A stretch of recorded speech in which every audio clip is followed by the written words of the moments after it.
What's good, Panther Nation? It's your boy Myron McRae, a.k.a. Tornado McRae, across the skies of the internet, here with another episode of Panther Pride TV, your one-stop shop for all your Panther notifications and your Panther obligations. And happy Tuesday to all of y'all. Hope everything is going smooth. Hope you are having a great morning, great lunch, maybe great afternoon. You might be watching this in the evening. I don't know, man. Sometimes y'all be watching this whenever the time comes. So, hey, to each his own. Hope you're still having a great day. Hope everything's going smooth. And guys, we've seen the news.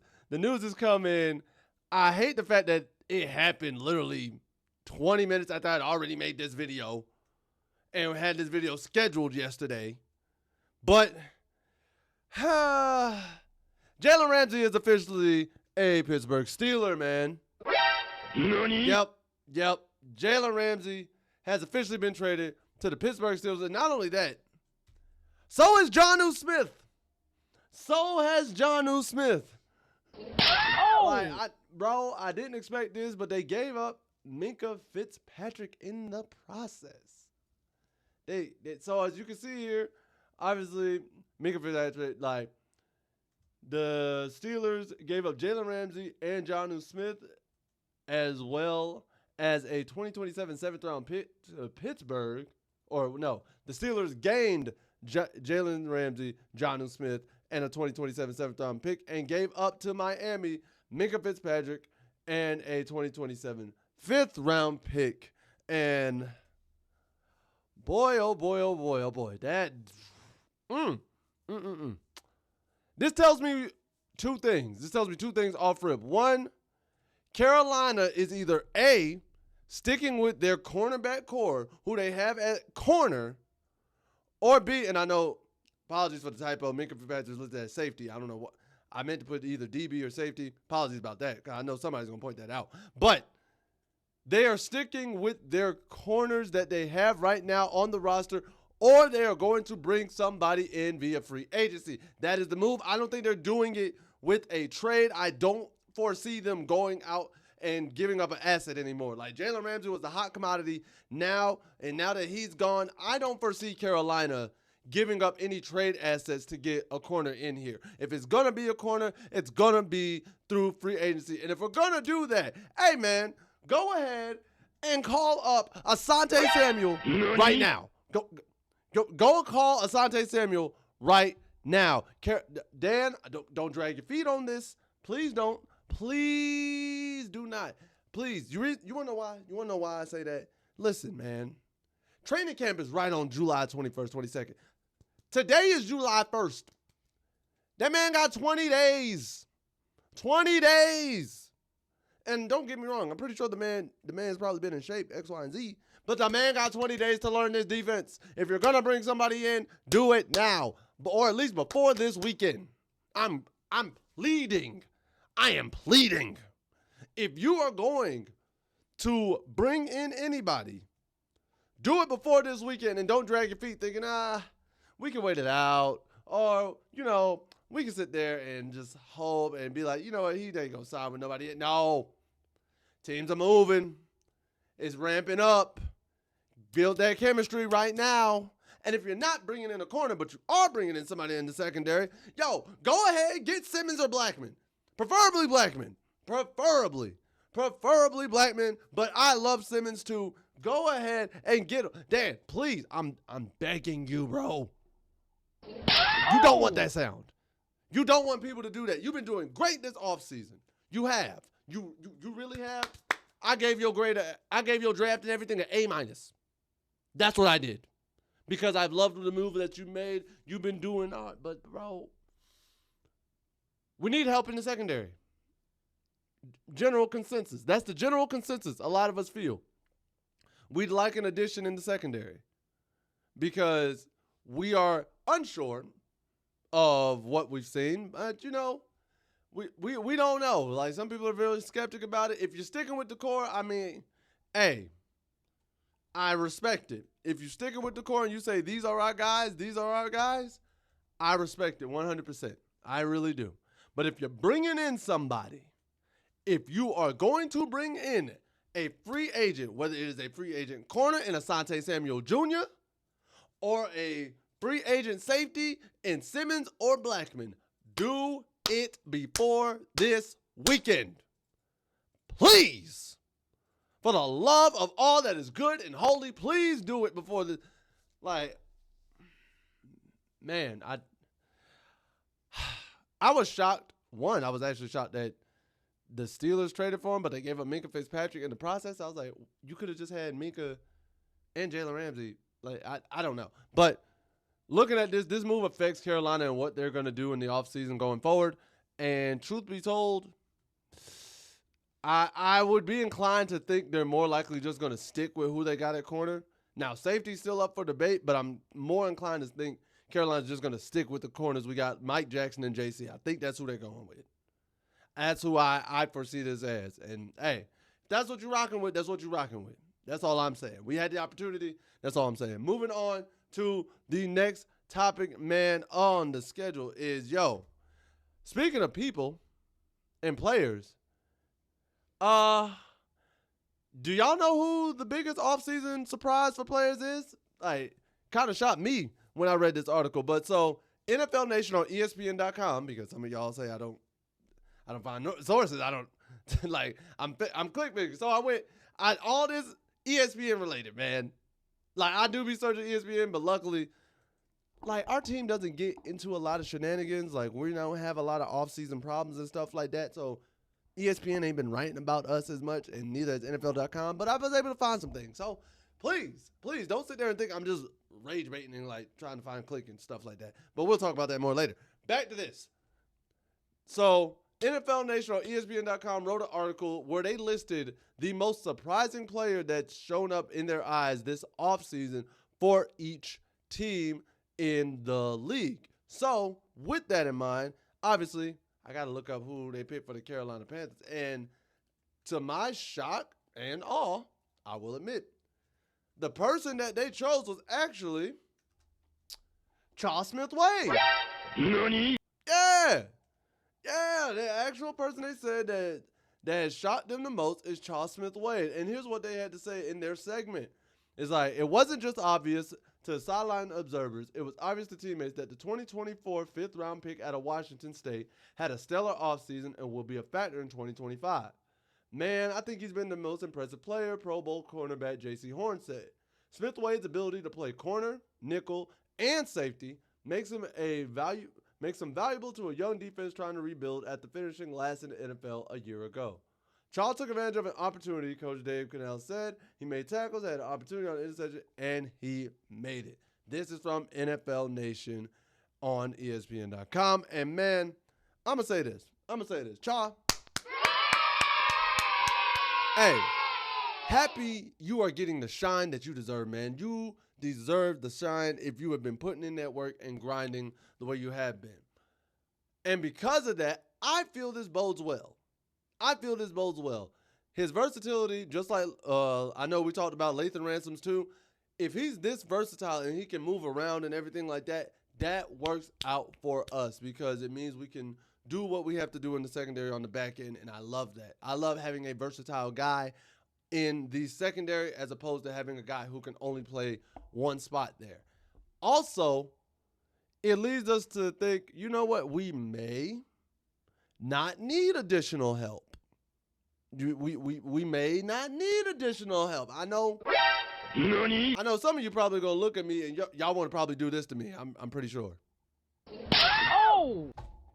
I'm pretty sure some of y'all want to slap me for saying that, but it's very possible. It is very possible if Smith-Wade is developing into this Swiss Army knife, very capable, versatile DB who can play at each spot in the secondary, then that means it is going to bode well for Carolina, and there isn't as big of a gap in as many holes. Plus, we all know Lathan Ransom can do it, so now you have two guys who you can interchange and do this and that with. And if one guy, let's just say one guy's getting torched, you could throw in a different guy, and he might be able to cover him and be like, I got you, bro. You not it this game. I got you this game. So I like that. And currently, he is listed as the starting nickelback, according to ESPN's depth chart for the Carolina Panthers. He is the starting nickelback. So I think that bodes well. So, and not only that, when I look at his stats last year, Last year, the man, he played in 14 games. He only started 4, I want to say. Let me make sure. Played in 14 games, started in 4, and these were the numbers he put up. 39 total tackles. He had 1 interception. He allowed a pass rating of 75.4 and allowed a completion percentage of 70%.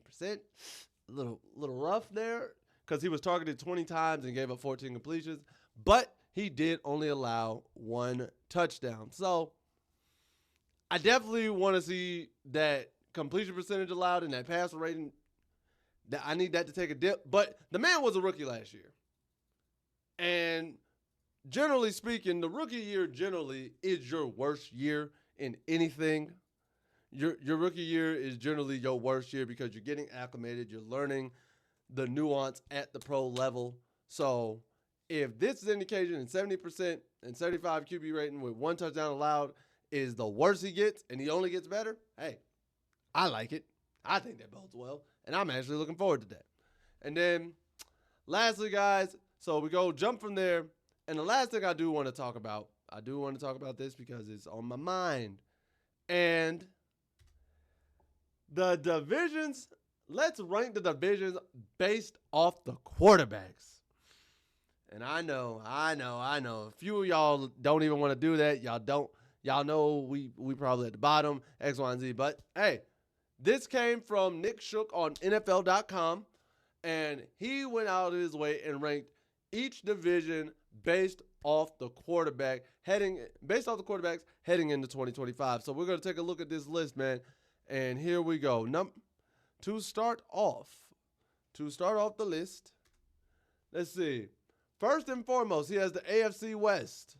There you have the Bronx, you have Bo Nix, Pat Mahomes, Geno Smith, and Justin Herbert. And what you'll see, the way he got this QBI ranking for each of these, he has these quarterbacks ranked out, like first, second, third, all the way through. And so he's listed the starting quarterbacks for each team, combined their ranking, and then divided it by 4 to get their QB rank. So this is how each division gets ranked here. And the AFC West, they have the highest average ranking, and that's why they are number 1, and you'll see that going forward. Number 2, he has the NFC West. Has Kyler Murray, Matthew Stafford, Brock Purdy, and Sam Darnold. Word. All right, cool. Number 3, the NFC East. Dak Prescott, Russell Wilson, Jalen Hurts, and Jaden Daniels. Jaden Daniels at 5, Jalen Hurts at 9. Hey, they pushing agendas. But I rock with it. I like Jaden Daniels, so I'm okay with it. Based off what he had last year, I would say Jaden Daniels is the best quarterback in the NFC East right now. I have no problem with that. Number 4, AFC East, reigning MVP, Josh Allen, Tua Tagovailoa, Justin Fields, and Drake May. Not gonna lie, Justin Fields worse than Drake May? Ooh, personally. Oh! That's just my thought process. All right, and then let's go on to the back half because we all know that's coming. At number 5, you have Lamar Jackson, who is number 1 overall. Cincinnati Bengals quarterback Joe Shiesty himself, Joe Burrow, is number 3. Kenny Pickens and Joe Flacco. If a team has not listed a starter, you will see 2 names, hence why you got here. And what they did was Pickens ranked 47th, Flacco's 40, so they just took the middle there. So you get a 43. And then Pittsburgh Steelers, Aaron Rodgers is 22. At 6, the NFC North, you got Caleb Williams, Jared Goff, Jordan Love, and J.J. McCarthy. Jared Goff being ranked 4th over Pat Mahomes. Woo! Yo. All right. Okay. Then at 7th, you have the NFC South. You have Michael Penix, Bryce Young, Tyler Show, and Baker Mayfield. Look at Bryce getting number 16. I love it. And lastly, at 8th, you have the AFC South with C.J. Stroud, Anthony Richardson, or Daniel Jones, depending on who comes out of there, Trevor Lawrence, and Cam Ward, man. So first of all, hey, Bryce, 16 out of 32. Hey, that's a little respect for you, man. I like that. I like the fact that they are respecting you. I like the fact that they have given you your praise and given you what you deserve. Now, some of these numbers, like, for example, you're telling me Patrick Mahomes is 7, but on the contrary, that, where is it? I just seen it. There it is. That Jared Goff is better and Baker Mayfield is better? Nah, I get Patrick Mahomes had a down year. Patrick Mahomes definitely had a down year compared to last year. So I understand it if you're basing it off of that. But man, that's crazy. And then Josh Allen as the reigning MVP doesn't beat Lamar, but I love Lamar. Lamar's nice. So I'm not mad at Lamar being there. But guys, let's also see what they had to say about the NFC South in general. What Nick Shook had to say about the NFC South overall. And here's what he really said. He says, the real story of this division is centered on two somewhat similar career arcs belonging to Mayfield and Young.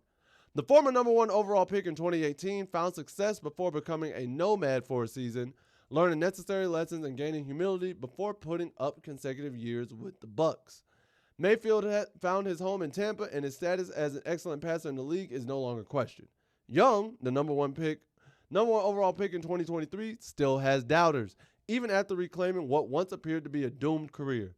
Those who didn't watch the Panthers in 2024 will scoff at how I view Young, but real ball knowers understand Young achieved plenty when the odds were stacked against him and can't wait to see how he builds on that success in 2025. He and Mayfield carry this division, while the intrigue surrounding Penix will keep fans coming back for more. Show, meanwhile, remains a complete unknown in New Orleans. Nick, thank you. Thank you for highlighting that about Bryce and giving Bryce the praise that he deserves. And like you said, real ball knowers know. Real ball knowers understand and know Bryce achieved greatness at the end of last season. So, yeah, I'm looking forward to that. I'm not mad at these rankings. If I had to change anything,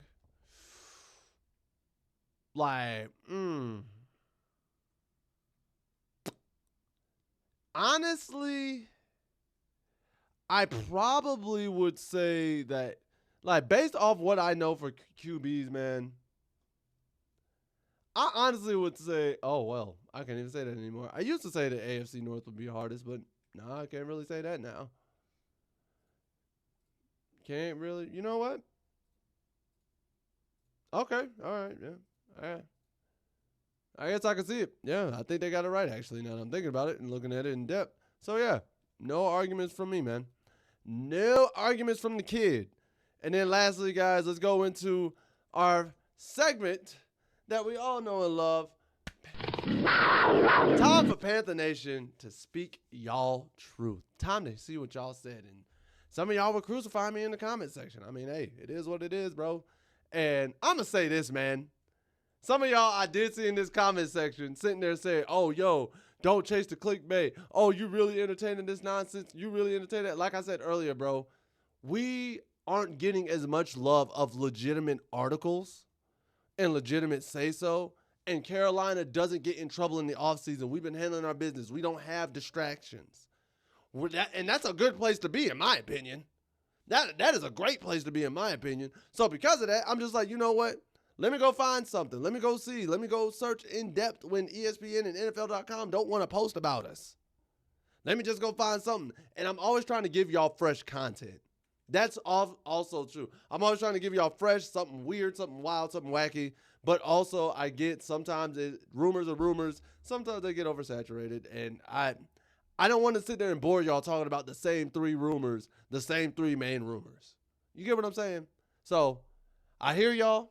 I do see y'all, and I get where you're coming from. I'm also just letting y'all know what my thought process is when I'm looking up these articles and finding this content, because I'm searching and scouring all through the internet to just find stuff that y'all would actually like. Or y'all let me know what more y'all actually want to hear. What are some things y'all really want more in-depth on? And we can go that route too, and I'll be glad to include it. But let's get into these comments, man, because this video is starting to run a little long. Number 1. First comment comes up from, let me make sure. Yep. First comment comes From Josh Brewington, 4831. My man said, Canales isn't getting fired short of a 0-17 season. Dave Canales is top 10 coach in the league. Everyone knows Bleacher Report makes up ridiculous articles. Hey, like we said, we just talked about it. Bleacher Report do be on some BS sometimes, and I can't deny that. They be wilding, and sometimes they be on the point. So you just gotta take it with a grain of salt sometimes, man. You know what it is. Next, man, this comes from Shane H1. And this is in regards to the Cam Newton Jalen Hurts debate. He said, give Cam an extra game, and the soft type rules defense has now, stats would be similar. Cam, before he got hurt, was better. I'm going to save my comment after this. I'm going to save my comment after this next one because it's also about Cam Newton. I'm going to say what I got to say about it. Then the next comment comes from the bro, dripping ain't easy. He says, Jalen is good, don't get me wrong, but talent-wise, Cam Newton is way better. Cam never had a running back as good as Saquon or a pair of receivers like Brown and Smith. Although our 2015 defense was historically great, our defensive line was never that overpowered. Stop it. No matter if he wins 2 more Super Bowls, Hurts will never be considered better than Cam. Just like Eli Manning was better because he has 2 rings, no. All right. Let's get into it, bro. Let's get into it. Yes, and I even admitted in the video, Cam had better weapons. I admit, Cam never had a Saquon. I even said that. I admit, Cam never had a prime Devontae Smith and a prime A.J. Brown during his 2015 campaign. I understand that. That goes a long way. But also, I got to give Jalen Hurts credit where credit is due because the man ain't bad. He has a great O-line for sure, and that makes it 20 times easier. Yeah, that makes it 20 times easier. But I also said, if Jalen Hurts goes out to win league MVP, to me, that starts to put him in that conversation of being better than Cam. Not just the Super Bowls. I also said league MVP.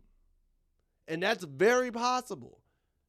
That's very possible. And winning league MVP with a team when you have Saquon in your backfield who almost ran for 2,000 yards and he's the league MVP, that to me would solidify that Jalen Hurts is in that conversation. If you are the best player in the league when you have Saquon Barkley in your backfield doing reverse hurdles, and you have A.J. Brown and Devontae Smith doing their thing, that solidified. His O-line is MVP too. But I get what y'all are saying. And like I said too, Cam Newton, you game planned a lot more for than you ever will with Jalen Hurts. I can concede to that. I am a grown man. I can concede y'all are right there. When it comes to game planning and what do I have to worry about a lot more, I have to worry about Cam being able to pass and run. Jalen Hurts, I'm more concerned about him only passing. He's not going to run like that. He's leaving that to Saquon. But at the end of the day, Jalen Hurts is still really good. The man is still really good, and I'll give him credit where credit is due. Do I think Cam is better than him right now? Yes. Yes. But it is very possible that Jalen could be better than him down the line. That is very possible. And I saw somebody else who brought up, it's like comparing Lamar to Michael Vick. Yes, Lamar, I am a Michael Vick stan through and through. And do I think Vick is better than Lamar? Absolutely. Because the thing with Vick didn't have design runs. Lamar does. The same way y'all brought up the valid point of Cam was actually running, whereas Jalen Hurts was doing a lot of tush push and all that jazz. That does account for it. So, yes, at the end of the day, if I'm talking myself into the hole of Cam is better just based off skill and talent, sure. Yep, I'll say that. I will say that. Y'all are right. Cam is better. But do I think Jalen Hurts has the potential to be better than Cam? Yes. A league MVP, 3 Super Bowls, 3 Super Bowl MVPs, and he just, TD-wise, is always 20 TDs, 4 interceptions, 35 TDs, 4 interceptions. Like, he has that potential. He does have that potential. I can't knock the man. But this video is running way too long. And that's all I have to say about that, guys. If you enjoyed this video, please make sure to like, share, subscribe, and hit that notification bell at the bottom so you can always be notified of when these videos drop. Next, hey, leave a comment below and let me know, how do y'all feel about the Ramsey trade going to Pittsburgh, and what does that mean for us? 2, do you think Charles Smith-Wade is going to be a breakout star this upcoming year?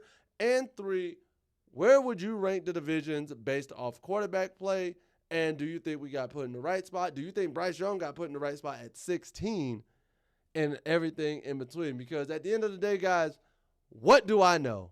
I'm just a skinny brother with 2 tats. Peace. Much love to all you Panther Nation. Take care. Later days. And as always, keep pounding. I'll see you next time.